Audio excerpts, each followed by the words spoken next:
Hello student, कैसे हैं आप सब। आशा करते हैं अच्छे होंगे। आप सबका हमारे चैनल फिजिक्स दीवाना विद्याकुल में स्वागत है। फिजिक्स दीवाना विद्याकुल में स्वागत है। कक्षा 12 का भौतिक विज्ञान का अध्याय 3 पढ़ रहे हैं, विद्युत धारा पढ़ रहे हैं। आज भाग 3 पढ़ने वाले हैं।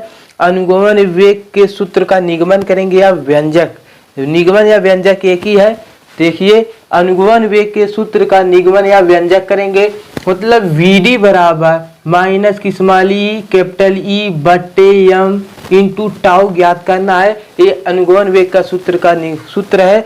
यदि आप लोग इससे पहले अनुगमन वेग का परिभाषा और अनुगमन वेग के डिटेल बारे में नहीं जाने हैं तो आप लोग को डिस्क्रिप्शन में लिंक दे देंगे। अनुगमन वेग के बारे में जाकर देखिएगा। दूसरे भाग में हम लोग अनुगमन वेग और अनुगमन वेग की परिभाषा बताए हैं और मध्य मुक्त पथ बताए हैं और क्रांति काल बताया है और अच्छे तरह से बताए हैं भाई। चलिए आज हम लोग इस सूत्र का निगमन करेंगे। ये क्या है, एक चालक है ए और बी के चालक के सिरों को हम V वोल्ट की बैटरी से जोड़े हैं। जब V वोल्ट की बैटरी से जोड़े तो इसमें धारा प्रवाहित होने लगा। जब इसमें धारा प्रवाहित होने लगा है तो A और B के बीच विद्युत क्षेत्र उत्पन्न हो गया है। जब A और B के बीच विद्युत क्षेत्र उत्पन्न हो गया है तो विद्युत क्षेत्र के उत्पन्न होने के कारण चालक में इलेक्ट्रॉन के औसत वेग को हम अनुगमन वेग कहे हैं। इलेक्ट्रॉनों के औसत वेग को क्या कहे हैं? अनुगमन वेग कहे हैं। तो अनुगमन वेग का परिभाषा बता दे तो विद्युत क्षेत्र के प्रभाव से किसी चालक में इलेक्ट्रॉन जिस औसत वेग से गति करते हैं उसे हम अनुगमन वेग कहते हैं। चलिए अब सूत्र पे आते हैं प्रूव करने के लिए। टी समय में यदि लिखेंगे, यदि टी समय में इलेक्ट्रॉन का औसत वेग Vd हो तो क्या, यदि टी समय में इलेक्ट्रॉन का औसत वेग Vd हो। कैसे इलेक्ट्रॉन का औसत वेग Vd? क्योंकि टी समय में इलेक्ट्रॉन का जो औसत वेग है वो Vd है और टी समय क्या क्रांति काल है। क्रांति काल दो इलेक्ट्रॉनों के बीच चली गई दूरी, दो इलेक्ट्रॉनों के बीच चले गए समय को हम क्रांति काल कहते हैं। टक्करों के बीच चले गए समय को हम क्रांति काल कहते हैं। जानते हैं यदि टी समय में इलेक्ट्रॉनों का औसत वेग Vd हो तो टी समय में जो है इलेक्ट्रॉनों का औसत वेग क्या हुआ है? Vd हुआ। तो Vd हुआ है तो गति के प्रथम नियम से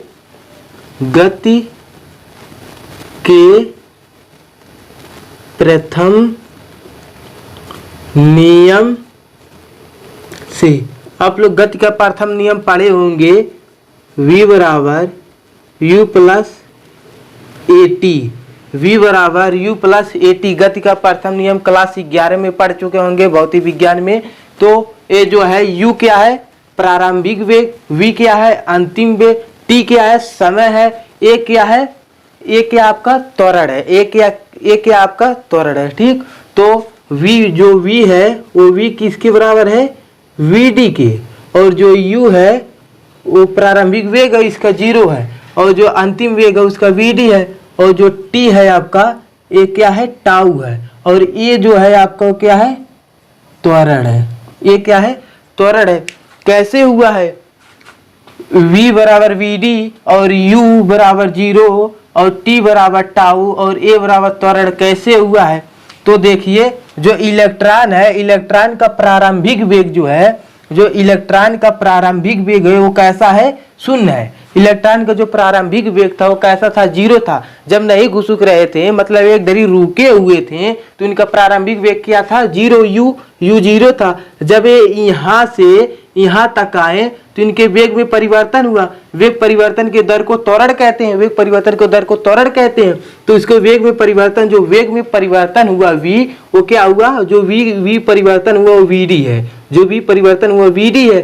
तो Vd है। और जो T है, जो T समय में चली गई है दो टक्करों के बीच में जो T समय में चली गई वो क्या है? टाउ है। क्रांति काल इससे पहले बताए हैं। टाउ, T को हम टाउ क्रांति काल T है और ये क्या है? त्वरण है। तो गति के प्रथम नियम से तो हम क्या करेंगे? V की जगह क्या लिखेंगे? Vd रखेंगे।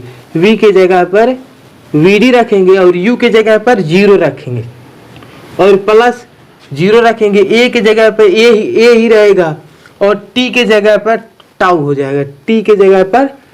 जाएगा। इसे समीकरण 1 मान ले रहे हैं। क्या मान रहे हैं? इसे समीकरण 1 मान ले रहे हैं, इसे समीकरण 1 मान रहे हैं। विद्युत क्षेत्र के कारण इलेक्ट्रॉन पर लगने वाला बल। इसके बाद देखे जाएगा विद्युत क्षेत्र के कारण इलेक्ट्रॉन पर लगने वाला बल। यदि विद्युत क्षेत्र के कारण लग रहा बल तभी नहीं है एक समान गति से इधर प्लस की ओर जा रहे हैं, एक समान गति से प्लस की ओर जा रहे हैं। यदि विद्युत क्षेत्र का प्रभाव न इस पे हो, यदि इस पे कोई सूक्ष्म बल न लगे तो यह एक प्रकार से इधर नहीं न जाएंगे एक समान रूप से। तो क्या लिखेंगे, विद्युत क्षेत्र के कारण इलेक्ट्रॉन पर लगने वाले बल, सूक्ष्म बल या बल। तो विद्युत क्षेत्र बराबर क्या होता है, तो होता है E बराबर F बटे Q होता है। क्या होता है, विद्युत क्षेत्र बराबर होता है E, विद्युत क्षेत्र की तीव्रता या विद्युत क्षेत्र बराबर E बटे F बटे Q होता है। E क्या है, विद्युत क्षेत्र है, यहाँ पर लिख दे रहे हैं विद्युत क्षेत्र बराबर विद्युत क्षेत्र बराबर होता है बल बटे आवेश। क्या होता है, बल बटे आवेश। तो यहाँ पर हो जाएगा E बराबर F बटे Q, F बटे Q। तो यदि Q के इधर भेज दिया जाए, पक्षांतर कर दिया जाए, तो F बराबर क्या हो जाएगा, F बराबर हो जाएगा Q E हो जाएगा, F बराबर Q E हो जाएगा। इसको पक्षांतर इधर कर दिए हैं, इधर बाटे में तो इधर ही जाएगा, किस में हो जाएगा, गुने में हो जाएगा। ये जो Q है, ये Q क्या है, इस प्रकार से इलेक्ट्रॉन है। Q जो आवेश है वो एक प्रकार से क्या है, इलेक्ट्रॉन है, पहले ही बताए हैं। तो यहाँ पर लिख देंगे चूंकि Q बराबर इलेक्ट्रॉन, माइनस के इलेक्ट्रॉन है, ठीक है। जो Q एक प्रकार से इलेक्ट्रॉन है, इससे पहले हम बता चुके हैं अनुगमन वेग में। जो Q है एक प्रकार से क्या है, इलेक्ट्रॉन है। तो हम लिख सकते हैं F बराबर माइनस के E स्मॉल e बटे कैपिटल E। इसे समीकरण 2 मान लेते हैं। इसे क्या मानेंगे, समीकरण 2 मानेंगे, ठीक।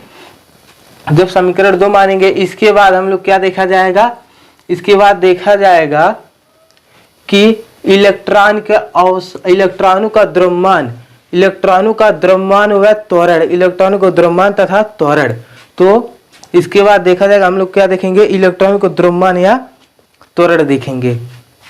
तो इलेक्ट्रॉनों का द्रव्यमान, इलेक्ट्रॉनों का द्रव्यमान, इलेक्ट्रॉनों का द्रव्यमान m तथा त्वरण a हो तो क्या, इलेक्ट्रॉनों का द्रव्यमान m तथा त्वरण a हो तो क्या हो, इलेक्ट्रॉनों का द्रव्यमान m तथा त्वरण a हो तो कैसे, माना लिख दे रहे हैं, माना इलेक्ट्रॉनों का द्रव्यमान m तथा त्वरण a हो तो। इसके बाद देखा जाएगा, माना इलेक्ट्रॉनों का द्रव्यमान m तथा त्वरण a हो तो हम लोग बल का सूत्र पढ़े हैं, बल पढ़े हैं ना। तो बल बराबर क्या होता है, इसके बाद यहाँ आते हैं, तो बल बराबर होता है, बल बराबर क्या होता है भैया, द्रव्यमान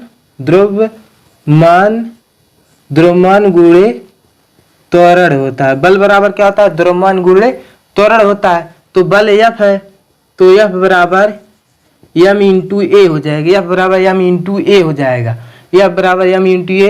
तो जब m है, m को इधर भेजेंगे तो किस में हो जाएगा, बट्टे में हो जाएगा। तो a बराबर F बट्टे m हो जाएगा, a बराबर F बट्टे m हो जाएगा। जब a बराबर F बट्टे m हो जाएगा तो हम F का मान किससे रखें, समीकरण 2 से। तो समीकरण 2 में F को इसे समीकरण क्या मान ले रहे हैं, 3 मान ले रहे हैं। समीकरण 3 में समीकरण 2 का मान रखने पर तो समीकरण लिखेंगे, समीकरण 3 में समीकरण 2 का मान रखने पर, जब समीकरण 3 में समीकरण 2 का मान रखेंगे तो क्या निकल के आएगा, समीकरण 3 में समीकरण 2 का मान रखेंगे तो हम लोग का हो जाएगा a बराबर माइनस के स्मॉल ई कैपिटल ई बटे m। इसे समीकरण क्या मान ले रहे हैं, इसे समीकरण 4 मान ले रहे हैं। तो ए बराबर माइनस के स्मॉल ई बटे कैपिटल ई बटे एम आ जाएगा। इसके एफ के जगह पर रखेंगे। इसे समीकरण क्या माने हैं, समीकरण 4 माने हैं। इसके बाद देखा जाएगा जब ए बराबर माइनस के स्मॉल ई बटे एम है तो इसके जगह पर समीकरण इसे 4 माने, तो समीकरण 4 का मान समीकरण 1 में रखेंगे। किस में रखेंगे, समीकरण 1 में रखेंगे। तो यहाँ पर लिख दें समीकरण 4 का मान समीकरण 1 में रखने पर, जब समीकरण 4 का मान समीकरण 1 में रखेंगे, जब समीकरण 4 का मान समीकरण 1 में रखेंगे तो क्या प्राप्त हो जाएगा, VD बराबर क्या होगा, VD बराबर, तो VD बराबर ए के जगह पर रखेंगे, ए के जगह पर रखेंगे जब, तो VD बराबर ए के जगह क्या रखेंगे, माइनस की स्मॉल ई बटे कैपिटल ई बटे एम। तो क्या रखेंगे, माइनस के ई स्मॉल ई बटे कैपिटल ई, उसके बाद क्या रखेंगे बटे एम, और ये क्या है टाउ, तो इनटू क्या हो जाएगा, टाउ हो जाएगा।